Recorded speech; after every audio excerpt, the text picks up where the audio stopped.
Hello, you beautiful people. Welcome back to the Esports Rewind podcast. Yet again, I know I always say it's been a crazy week, Xanifer, but I hope you're ready to break down these crazy topics. I'm not. It rained yesterday. And so Jake knows what that means. If you guys don't know, Xan is an alien, and whenever it rains, which is rare here in Las Vegas, he just falls apart. And probably because it's rare here in Las Vegas, and I've lived here my whole life, that like weather in general just like ruins my entire life. And the weather hits when Xan is trying to garner some gigantic deals for Esports Talk. So, and so I'm like, I take a day off from the office, and then I'm still like, I'm waking up every half hour on the phone with people being like, oh yeah, we're making that happen. Yes. But either way, big things happening here, big things happening in gaming, and let's kick it off. We hope you guys all enjoy. All right, Xanifer, a story that I did not really want to talk about this past week because it puts me in a tricky situation, but one that had to be addressed and might be coming sometime in the future, that being Mr. Nadeshot possibly leaking Timmy Tat to 100 Thieves. By the way, something Nadeshot, if this does come true, has actually done before with the Huntsman, which slowly became the most popular brand in Call of Duty before them being gone and now back to Optic Gaming. Right before that all happened, Nadeshot actually leaked that on stream, and now potentially another big one, which we've already talked about, that being 100 Thieves Timmy.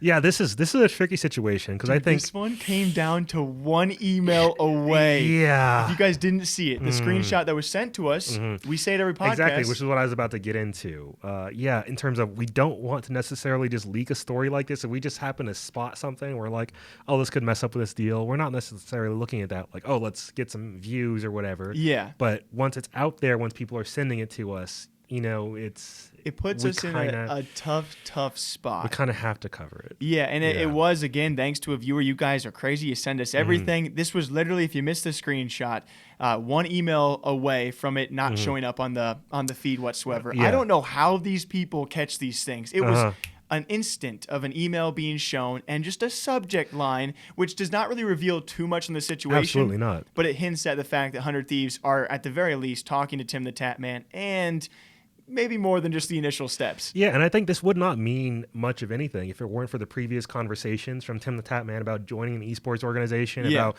previous interactions between him and 100T. Like, there's a lot of dominoes being lined up. Yep. And this seems to be one of the final ones pieces of context down that, could mean big things for 2021. Yeah, and we had a quick initial discussion when this was also sent to us. We're like, okay, again, this is just from our side of the table thinking, can this really influence a deal if it's already underway? Will it influence Tim's decision at all? We are hoping not, and I guess, it's another learning situation. If this does go through and happen and we find out if Nadeshot or Tim talk about it, I guess it's a learning experience for all of us, right? Worth mentioning that we also reached out to 100T. We have contacts over there. We said, hey, we've heard about this. Do you have anything to say about it? Yeah. We were never going to just like throw this out there into the ether, shouting from the rooftops, hey guys, did you hear? But again, it's also a tough situation because love 100 Thieves, what they're doing. Yeah. Would love this move as well. So we'll see if Nadeshot was correct in his leaking and Tim the Tat Man does eventually join 100 Thieves. So, Jake, this has been one of those weeks for me where, it's a speculation week. I'd like to have a conversation with you, really dive deep on some topics that I think are very well worth discussing for the esports industry. I love me some speculation. Yeah, right? And so let's talk about some Fortnite real quick. Okay. And how Fortnite, I think, might be literally the pinnacle of esports. And hear me out. Go ahead and hear me out. No. Hear me out, because there's question marks. No. Let me say something. There's question marks, exclamation points. I do not endorse that statement. And whatsoever. I think you might be on my side once I get to the end of my point. Okay. So, Jake, if I can ask you real quick, what is the point of esports? Why do video game companies have esports? Why do they exist? Okay. Oh, you're gonna put me in a tricky situation. Oh, this is evil. I'm setting you up. I would say the point of esports is to showcase the non-casual side of your game, right? We see the best esports out there somehow can maintain a casual base, but also have a competitive nature to it. And the best games out there want to also be esports, so they want to portray to both audiences. Exactly. That's a pretty nice answer. It's a great answer. I was give me some. We gotta hand sanitize. Oh. Don't have anything in the studio. Yeah. Dude, you kind of pour some water on it. You kind of put me on the spot there. Yeah. Was I close enough? Solid response. Not what I was going for, okay. And not what I thought you would answer with at all. But anyway, so the reason companies have esports, and let's be real, at the end of the day, the most cynical reason, the most reasonable explanation is it's marketing. Mm-hmm. They want to sell more copies of the game, and esports does that for them. They want to Showcase make it to a wider audience. Exactly. They want to make more money. They want to bring in a bigger amount of people to say, hey, maybe this game is kind of cool. And I don't like where you're going with this. I think to that extent, Fortnite might be the pinnacle because they've kind of evolved beyond esports, where they're doing everything that every esports brand wants to right now, aside from having an actual solid competitive landscape, of course. But let's be real. Do you need the competitive landscape if you're making more money on your other stuff? Let's just break that down real quick. We have, huge celebrities out there like Travis Scott, hosting huge events in Fortnite and making tens of millions of dollars. I think the number quoted for Travis Scott's latest Fortnite event was 20 million, Mm-hmm. I believe. And that's an insane amount of money made for Travis. And that was just Travis. No mention of how much Epic made off of that deal, which is probably that was a nice chunk of change, I'm sure. Yeah. And now we also have esports orgs getting invested in Fortnite and Again, pushing their audiences almost towards it. Yeah, round 2 in a way, where we have Team Vitality announcing that their new shoe, the Vitality O2, I think they're going to have an exclusive map for that in Fortnite. Oh. Yeah, it's called the V-Hive. Oh, so an exclusive spot on the map for Yeah. creative, though? It wasn't super clear if it was creative or non-creative. It's probably going to be creative. That's my assumption, but based on the press release, maybe not, because normally they very specifically clarify that. We also have brands like 100 Thieves out there getting their own creative maps in the mix, and I think we're just going to see more of that in the future. And I think Fortnite has kind of reached a point where there's always going to be an esports scene for Fortnite, but they've been paying so little attention to that over the past year. They just announced that they're not even going to do a World Cup in 2021 because realistically speaking, they don't have to. They've got the esports scene on lock. If those people want to be involved, they're going to be involved because they realize the reach they have. And it's not a fun thing. It's a reality. I would more so, to make this more appropriate, because I know as you were talking, lots of people shaking their freaking heads. Absolutely. I don't think a lot of people could honestly disagree with you if we pertain it maybe to the gaming side. If we're looking at strictly esports, Fortnite is one of the most poorly ran and operated games on the market. But if we're talking about overall gaming, yes, especially in their prime and their peak, which Fortnite continues to, of course, have a large player base, they have to be at least in your top 3, if not for the moves they have made. I mean, I think that's quite obvious, right? There was certainly a lot of times back in the day, even when we had celebrity events as well, celebrities with streamers or with pro players. A lot of the older generation has still left Fortnite, and yet they still continue to actually have amazing sales. They do not need esports to keep on selling skins, even to what the likes of Nadeshot has made the statement of saying, Fortnite is the future Roblox or Minecraft. It's what we're seeing. It's a platform, not a game. Yes, exactly. And I want to defend other great esports out there when it comes to the only esports side of things.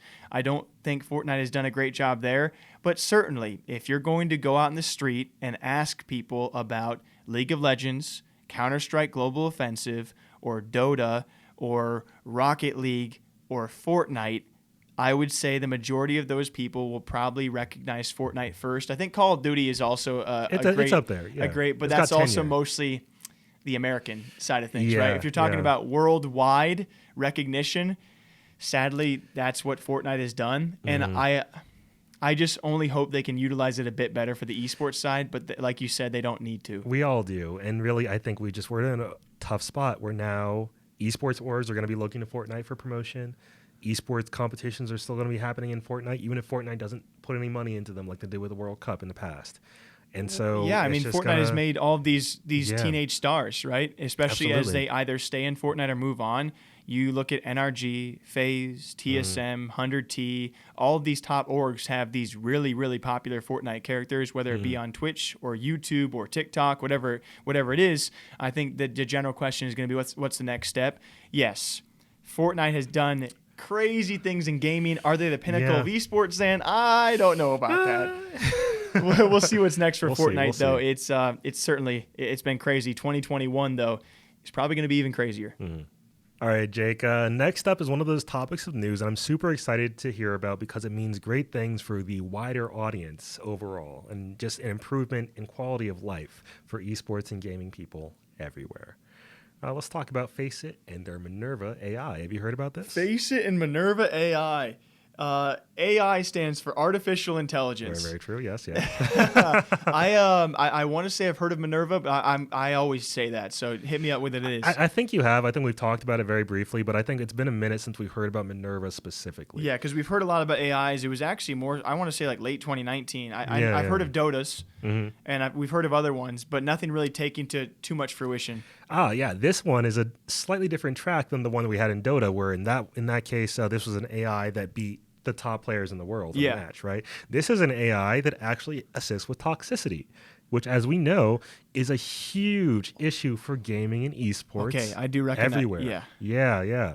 And we actually, FACEIT just released some results and to let everybody know, hey, our AI actually works, because they announced it a while ago and everybody was like, oh, no, that's BS. That's it's an nonsense. AI meant to help combat toxicity. Yeah, exactly. Okay. Yeah, this is basically meant to help people in flagging, okay, this person is being ridiculous for no reason. This person is saying a lot of slurs for no reason. This person is being, toxic. Yeah. And it's been surprisingly effective. I really didn't expect to see these types of results. I've got some statistics for you, my guy. All right. Yeah, we now know that Minerva has analyzed 1.4 billion chat messages and put that in its system. A lot of freaking messages. That's a lot. Right. You can spell things a lot of different ways too. Yeah, I wonder how efficient Minerva is. Exactly. I can spell arse $, $, dude. Are they gonna catch that? But hey, do 100 people spell that? I don't know. $? Are they going to start cracking down on me saying arse? Like, you smell like arse, motherfucker. Are they going to catch me? Who knows? I think part of what the reason the AI is being used, as opposed to just like a very simple catch-all for, let's just flag, you use this word or this phrasing, is because there's always context to take into account. Yeah. You got to have proper context for you can say arse to a friend and mean it very, in a very casual, you got a nice arse. Yeah, something like that. 100%. That's not necessarily toxic, but that's why AI is kind of important for this type of thing. Aside from the 1.4 billion chat messages analyzed, they analyzed out of that 1.4 billion, 1.9 million toxic messages. And I think that's pretty good. I don't know. I would say I so. think that's pretty good. Yeah. Cross the T, drag the 0. Let me test the wind real quick. Is that good? East to west. Yeah.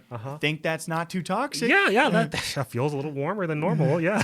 But anyway, FACEIT thus far. Let's speak about some results real quick. They've got 21% fewer toxic messages now that Minerva has been in progress in blocking more of these messages, as well as a 64% reduction in seriously offensive messages, not just toxic ones. Like, I assume seriously offensive to mean 64% seems pretty solid. Yeah, over 50. Very strongly over 50. Okay. Any other stats you got for us? Nothing in particular. Have they been issuing bans then, I imagine, as well? Yeah. It's to my understanding that they've been issuing bans or warning or some kind of action, or regardless at a minimum level, they're making it so that people don't have to deal with these messages in game. Yeah. When they're on a FACEIT platform using Minerva, of course. And the way this works basically is it detects audio as well, not just text, which is nuts. That's low-key creepy. Yeah. It's like Siri kind of vibes. It is. And let's just be real. I'm sketched out about Siri as well as Alexa. Me too. As Google Play or whatever, like Cortana. But my parents have them, so I'm trapped. All these women in my house listening to all my thoughts. It was all nonsense. Yeah, where are the guy named AIs, huh? Yeah. Frick, man. Where's Dave or Tony? Steven, where you at, my guy? Hello, Zan. Please, no. Nobody do that. I'll trademark my name. We'll make one. Yeah. Hello, Jake. Jake's going to be in your house saying, like, hey. Coming soon to a house near you, Have Jake. you drank your wine, your coffee? Yeah, have you drink. But anyway, yeah, it's made to detect only 2 types of speech, basically. Toxic verbal messages as well as mic spamming. So, like, if you're just saying, like, Sorry. Which hey. exactly. Minerva's right? like, stop. Shut the frick up, dude. Which I heard that and I was like, oh, they know. They actually understand because that is toxic in its own way, and that's a really easy way for a lot of people to get around. You would think that's really tough to navigate though, because in some games you're making call-outs like every so often, so you can only get certain like. But also, what game are you playing call-outs in? Like I was just doing a raid in Destiny the other day. You're not screaming the same thing repeatedly for like any extended period of time. You know? I'm sure there might be some games that you just require constant communication. Oh yeah, of course. But you're not just going like here. Like Fortnite. Go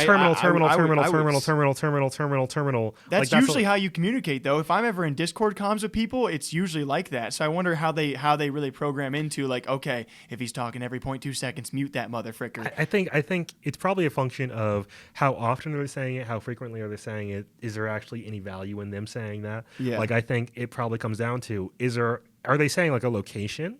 Are they saying, hey, they're saying terminal. Oh, that's a place. Let's go to terminal, right? That's probably okay. Maybe a little extra, but probably okay. But are they just saying hey 50 times? Like that's excessive, you know? Or are they just saying like, you know, some other nonsense just to annoy other people constantly? I think that makes a lot of sense. Well, it for seems an AI to be programmed to detect. It seems initially it's working. I wonder if others will kind of pick up on this as well. The audio thing is certainly kind of. It's creepy, but it's interesting. And I haven't heard anything bad coming out about it where people are like complaining about issues like you mentioned, where, you know, their call outs are getting muted or they're getting issues from FACEIT. I guess we'll see where Minerva goes from here. Interesting technique from FACEIT, and I guess we'll see if other third-party platforms take on the same kind of thing going forward. Mm-hmm. And if Siri, Cortana, and all those Alexa have now entered esports, it seems. Via Minerva. And probably the biggest story this week, Zan. You little simp. Just saying that because I have a girlfriend and you don't, my guy. You little virgin, little incel. And luckily our show is not on the Twitch platform. I'm sure you guys are well aware of what we're talking about. Little update, ever since the story did go live, I think that we need to clarify from Twitch's perspective, this was certainly taken out of context by a lot of eyes out there, but I think for good reason. I think it's very justified to come at Twitch for a lot of things. With the way they've handled 2020 as a whole, they've certainly had their controversial stories and topics throughout the entire year. Every 5 minutes, it feels like Twitch just keeps, and mostly Twitch's fault too. It's let's be real. Again, they're obviously in a very difficult situation. A lot of these circumstances, but you know, I see them, we cover them so often. I find it hard to feel bad for a platform like Twitch. Not one that makes that much money, that's that successful, that's backed by Amazon, that has tons of time to prepare for this type of thing, that could just literally tell us anything and then just chooses to say nothing. We've learned a lot from the way that Twitch has handled things. Indeed. Hopefully they continue to learn as well.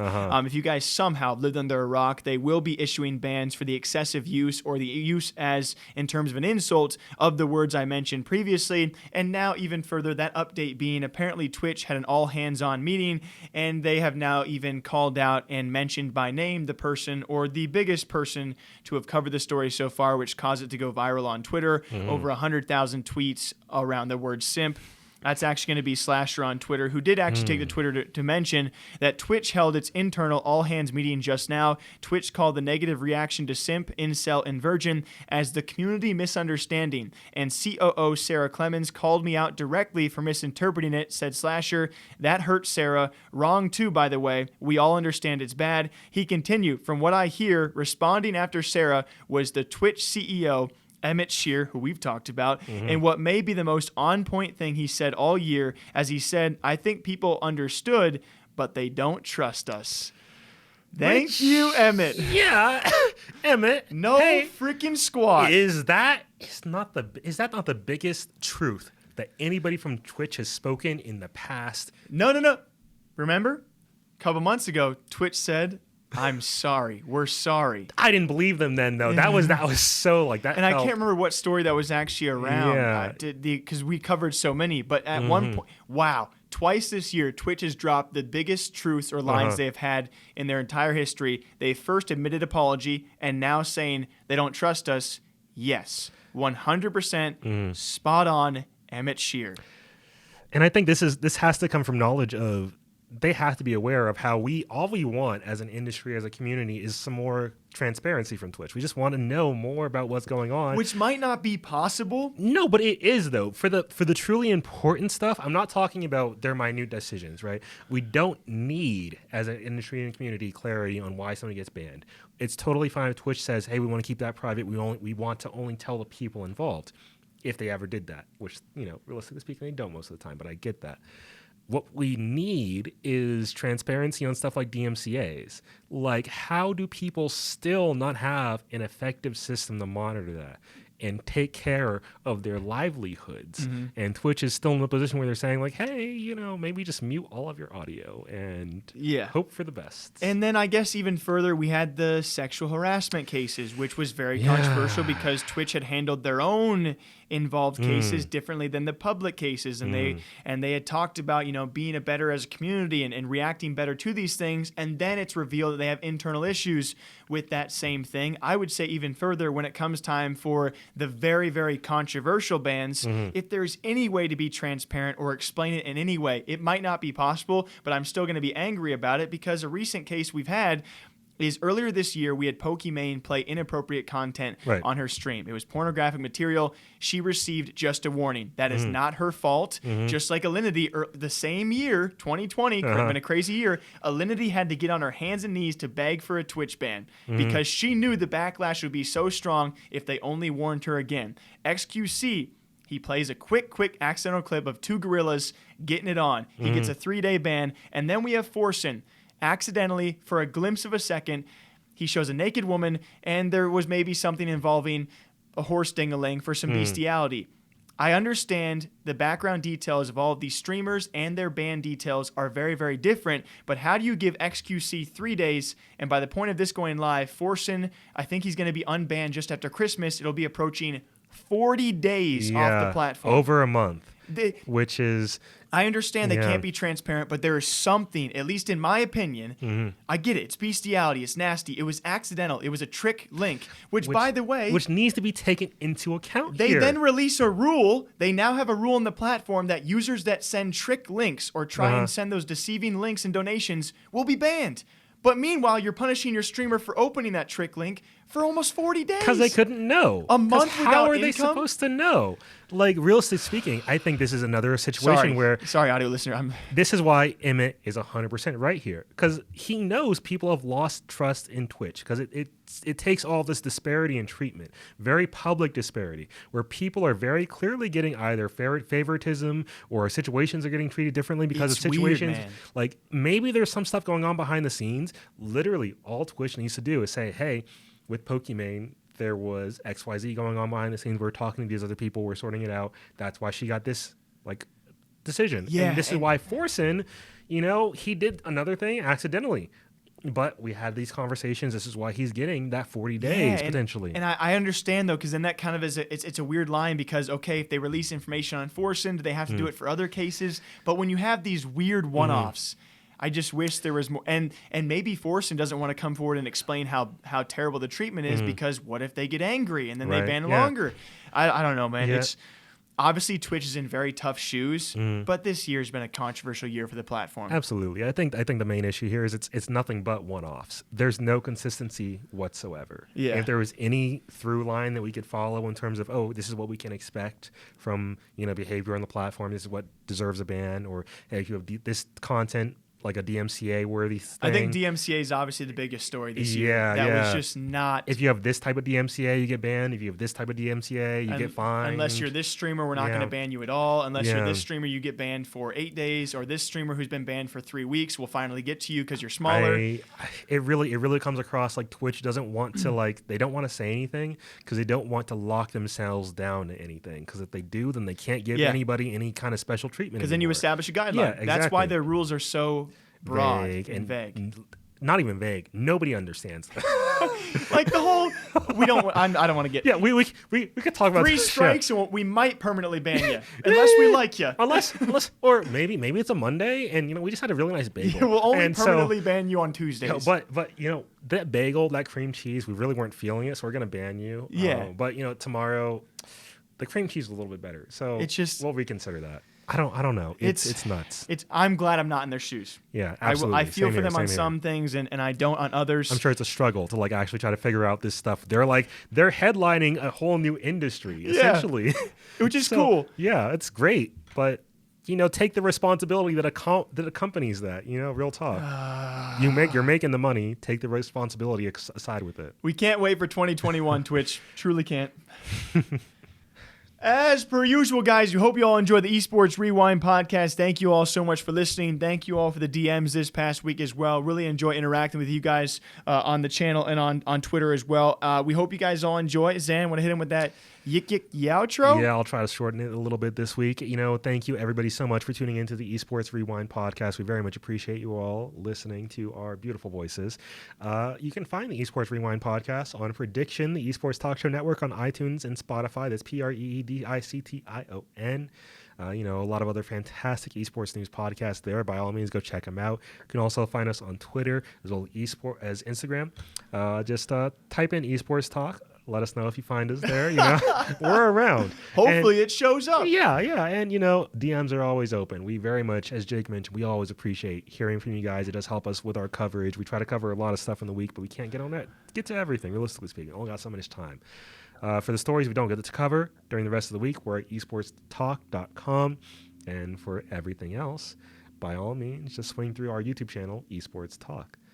Jake, do you have any good words you'd like to leave the people with? Thank you all for watching. Same time, same day, every single week here at the Esports Rewind. Until next time, take care, you guys and gals and gamers. Oh, okay, bye.